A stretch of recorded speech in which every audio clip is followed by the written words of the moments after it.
What was that whole episode like for you? I don't know. You can look online and see what my finger look like if you want. I'm sure they got the details on there. I don't know. My pinky was just like, I put in my hand warmer. I'm like, why is my pinky not getting cold? I mean, why is it not getting warm?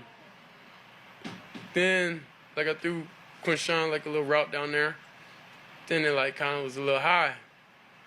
And I was like, You've probably seen the headline, and it sounds unreal. Shedeur Sanders injured, with people claiming his pinky is literally falling off. The NFL world is reacting fast, but very few are talking about what actually happened on that play. Was it as bad as it sounds, or is the truth being exaggerated? Now we break down the injury, the reactions, and what this moment could mean for Shedeur's draft stock and Colorado's future. Skip, let's start with you. Letter grade for Shedeur. I'm going to give him a B because there was a lot to like about this performance. I saw way more positive than I saw negative, and to your point, he did bounce right back. He is a tough kid.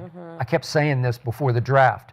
If you watch the games that I watched at Colorado for 2 years, he took unholy punishment, jumped up and threw another dart, and he got his little tip of his pinky lacerated, whatever they had to do, stitch it or whatever. Blood changed the temperature of the game instantly. Not in a dramatic sense, not in a cinematic pause, but in the way a season-altering moment quietly announces itself before anyone fully understands what it means.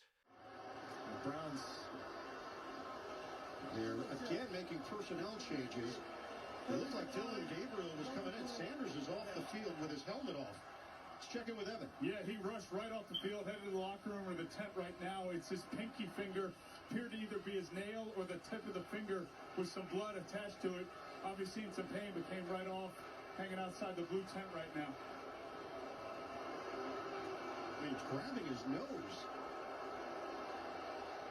1 second, the offense was moving. The next, attention snapped to Shedeur Sanders' throwing hand, and everything around the Browns froze. What should have been a routine sequence turned into a visual that television producers were not prepared for and fans could not ignore.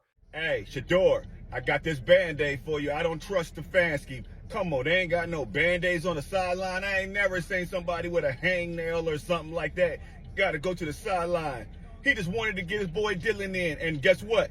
The wife even tried to help you out. Shoot, she gave me a pad.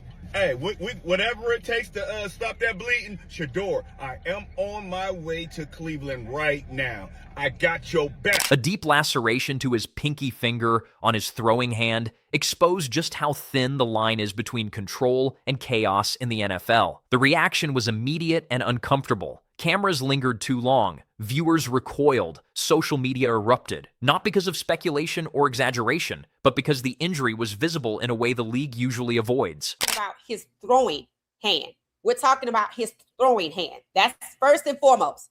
Now remember, the quarterback position is the most important position on a team. I don't know in what world you walk up to your quarterback who's on the ground. You don't bend down because your knees aren't bent to help him up, but you apply pressure with your foot while his finger is under it. I have slowed this down so you can see how intentional it was for this unidentified O-lineman. The backlash toward the broadcast came fast, yet it missed the larger point. This was not about television standards. This was about a quarterback whose season, credibility, and long-term future were suddenly questioned in a single moment of vulnerability. The pinky finger is rarely discussed in quarterback evaluations, yet it quietly controls grip stability, spiral consistency, and ball velocity. The damage was not cosmetic. It threatens mechanics, confidence, and trust in every throw. And for a rookie quarterback already navigating pressure, expectations, and constant scrutiny, the timing could not have been worse. The Bills did not need to land a sack. The injury landed on its own. It was only really one tip pass by a defensive defender, right? The other interception really was Shedeur Sanders' fault and Quinshawn Junkins' fault as well, you know? But I don't know, man. It's something that they will build and they can learn from. It looked like on that pass, Shedeur was trying to get the ball out much earlier than Quinshawn Junkins was expecting the ball to be out. And then when Shedeur realized what followed was not supposed to happen. The medical staff did their work quickly, efficiently, and without spectacle. The assumption across the stadium was that Sanders would be gone for a while. At a minimum, a series. Possibly the game. Maybe longer. Instead, he missed one snap. One. He returned with his finger heavily bandaged, gripping the ball in a way that clearly required adjustment, and resumed control of the offense as if the moment demanded defiance rather than caution. This decision reframed everything. It was no longer just an injury story. It became a referendum on who Shedeur Sanders is and what he represents inside a league that does not offer patience to rookies and does not protect quarterbacks from narrative judgment. Playing through pain is not rare in the NFL, but doing it immediately, visibly compromised, and under national scrutiny sends a message that cannot be coached or manufactured. Opposing players noticed, fans noticed, and Cleveland noticed. As Sanders stayed on the field, the game continued, but the emotional center shifted. The Browns were no longer just competing. They were defending something. Their quarterback had been hurt in a way that would justify caution, yet he refused to step away. That refusal did not come with celebration or dramatics. It came with silence, tightened focus, and a steady presence in the huddle. That is how trust forms in professional locker rooms. For this unidentified O-lineman to step on Shedeur's finger, this was no accident. You're not picking him up. You're too close to him, first of all, to help him up. How far are the Browns going to go to make sure this young man cannot be QB1? Like, I already talked about pain being weaponized, and here we are. I said, is Shedeur ready for the sabotage in the Bills game? Here we are. Then this isn't the only sabotage. This is the most egregious. Then came the response from the other side. James Cook's decision to mock Sanders' signature watch celebration while the quarterback played through visible pain did not exist in isolation. In the NFL, gestures are never just gestures. They are declarations. They draw lines. They add fuel to moments already charged with emotion. Whether intentional or reactive, the move reframed the moment from competition to confrontation. It hardened the atmosphere. It removed any remaining neutrality. For Cleveland fans, that moment erased doubt. Any lingering hesitation about Sanders, about whether he belonged, about whether he could carry the weight of the franchise, dissolved instantly. He was no longer just the rookie with a famous last name. He became the quarterback who stayed upright when his body gave him a reason not to. Loyalty forms quickly when pain is visible and effort is undeniable. This was not about toughness for toughness' sake. It was about control. Sanders understood the consequences of leaving the game. The Browns' offense would stall. The narrative would spiral. Questions would surface immediately about durability, decision-making, and whether the organization should protect him from himself. By returning, he took control of the story before anyone else could write it for him. That Quinshon Judkins wasn't ready, Shedeur hesitated, and then tried to hold the ball as long as he could, but still kind of threw it a little early and a little behind Quinshon Judkins, and then that led into the ball going into the air. Interception, right? That was the first interception for Shedeur. That was a big play for momentum in the game for the Cleveland Browns, you know.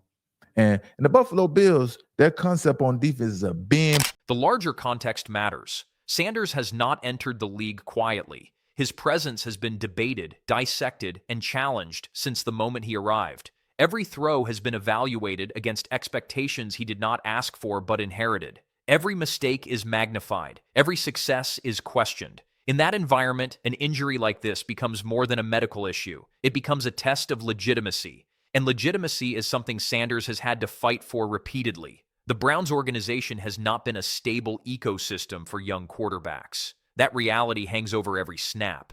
Coaching shifts, philosophical inconsistencies, and questionable roster decisions have shaped a culture where development often feels secondary to reaction. Within that structure, Sanders' resilience reads less like stubbornness and more like a survival instinct. He understands that the opportunity in Cleveland is fragile. He understands that absence creates doubt, so he stayed. The bandage on his finger was not subtle. It was a constant reminder that he was playing compromised. Defenses notice that. They adjust. They test grip strength, force throws into tight windows, and wait for mistakes. None came immediately, but the tension lingered. Every pass carried risk. Every hit carried consequences. Yet Sanders did not retreat into conservative play. He did not visibly protect the hand. He did not shy away from contact. That approach does not guarantee longevity, but it does establish authority. Should have been a wildcat, a 2-point conversion. And to Shedeur's credit, just like I talked about Caleb earlier, he handles things like a 10, 12-year vet. It's the same with Shedeur, and he's kind of been under that spotlight for his whole life. That's Pat McAfee and Peter, and they were just in there talking about Shedeur Sanders. You never know what you're going to get from the media when it comes to Shedeur Sanders, because everybody got a different agenda when it comes from Shedeur Sanders. They know Shedeur Sanders got a big following. And teammates respond to quarterbacks who do not flinch under pressure, especially when that pressure is physical. The NFL world reacted in waves. First came shock, then concern, then the analysis. Medical experts weighed in without certainty. Former players debated whether staying in the game was brave or reckless. Analysts reframed the injury as symbolic, a physical manifestation of Sanders' larger journey. Through it all, Sanders said nothing publicly in the moment. He let his presence answer the questions. The phrase that circulated among fans, suggesting his pinky was barely attached, was not medically accurate. It was emotional language. It captured disbelief more than reality. Still, it mattered because it showed how extreme the visual impact was. When fans exaggerate injury descriptions, it is usually out of fear, not humor. This was one of those times. The league does not slow down for fear. It does not pause for sympathy. Sanders knew that. The Bills knew that. And Cook's mockery, whether calculated or instinctive, reflected the NFL's ruthless culture. Respect is not granted for pain, it is granted for persistence.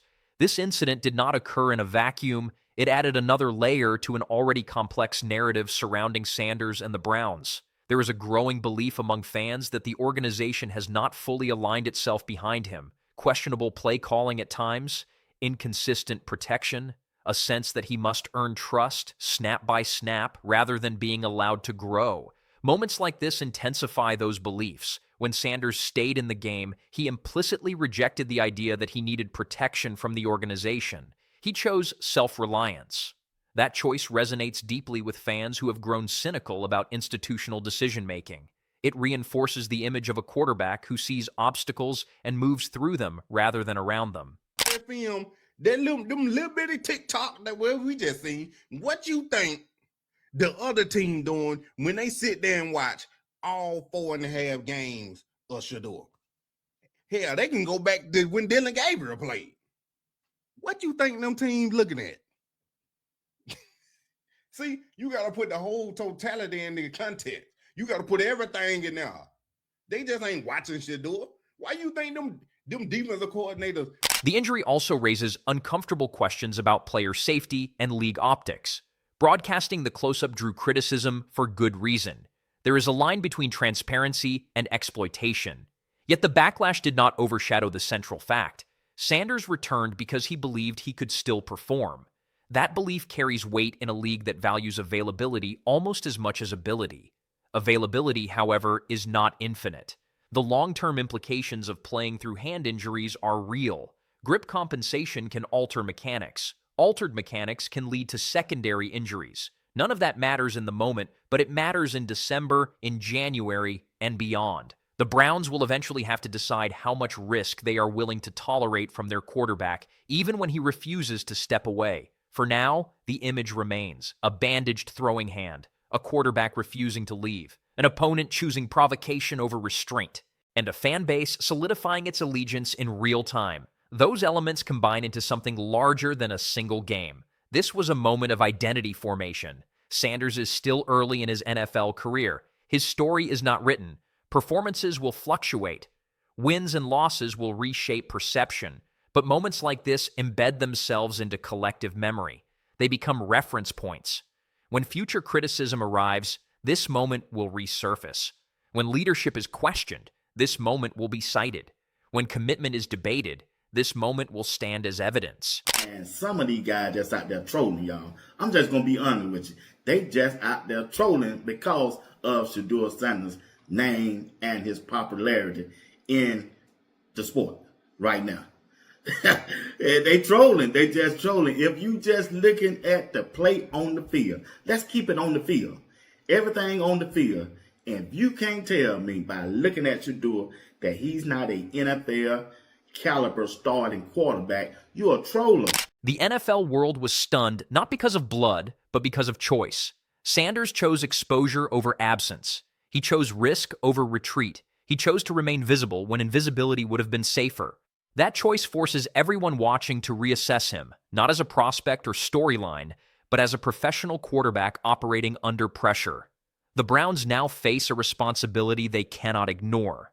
When a player demonstrates this level of resolve, the organization must match it with protection, clarity, and consistency. Anything less becomes a betrayal, not just of the player, but of the fan base that rallied around him in that moment. This injury will heal, bandages will come off, the finger will regain strength. What does not fade as easily is the imprint left by how the moment was handled. Sanders did not dramatize it. He did not seek validation. He simply stayed.